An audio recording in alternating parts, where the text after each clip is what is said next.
Give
ዳዊት አንድ ጊዜ በመጽሐፍ ቅዱስ ሁለት ጊዜ ወደ በረሃ ሄደ አይደል?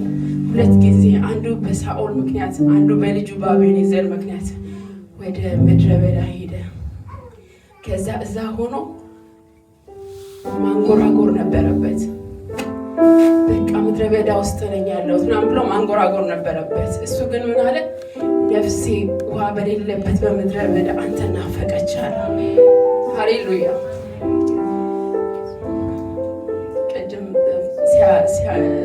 ሲሰብኩ ምን አለው? ይዛችሁ በልዑሉ ፊት አስቀምጡት፣ የያዛችሁትን ነገር በልዑሉ ፊት አምጡት፣ ኢየሱስ ፊት አመጡት ይላል። እንደውም ሰዎቹ ሁሉ መግቢያ ሲያጡ ጣራ ነድለው አመጡ ይላል። ባገኛችሁት አጋጣሚ ሁሉ ወደ ኢየሱስ ፊት አምጡ። አሜን። ወደ ክብሩ ፊት ይምጣ፣ ወደ ዙፋኑ ፊት አምጡት። ሃሌሉያ። ምድረ በዳ ነው ብላችሁ አታንጎራጉሩ። ጫጫታ አለ ብላችሁ አታንጎራጉሩ። ችግር አለ ብላችሁ አታንጎራጉሩ። በኢየሱስ ፊት አምጡት፣ በክብሩ ፊት አምጡት። የእሳት ነበልባል ነው ክብሩ። ሃሌሉያ። ዙፋኑ የእሳት ነበልባል ነው። ችግራችንን ይበላዋል። በቃ ምንም አይጠቅምም ለኛ ያለውን አምጡ፣ በጌታ ፊት ጣሉት። በቃ ሃሌሉያ። ክብር ለሱ ይሁን። እንዲሁ ጳውሎስና ሲላስ እስር ቤት ሆነው ማንጎራጎር ነበረባቸው። ለምን? በቃ እኔ ለአንተ እየሮጥኩ ብለው ማልቀስ ነበረባቸው። ግን አመሰገኑ ይላል፣ ቅዱስ አሉት ይላል። ከዛ መድረኩ ተናወጠ ይላል። ሃሌሉያ። ክብሩ መጣ። ሃሌሉያ። ክብሩ መጣ። ምንም አይነት ሁኔታ ውስጥ ብትሆኑ ጌታን አክብሩት፣ ቅዱስ በሉት። ቅዱስ አንተ ትልቅ ነህ፣ ከዚህ በላይ ትልቅ ነህ፣ ከሁኔታው በላይ ትልቅ ነህ፣ ከነገሩ በላይ ትልቅ ነህ፣ አሁን ከተሰማኝ ነገር በላይ ትልቅ ነህ፣ አሁን በውስጤ ይዤ በማለቅስበት ነገር በላይ ትልቅ ነህ። ክብር አንተ ይሁን። ሃሌሉያ።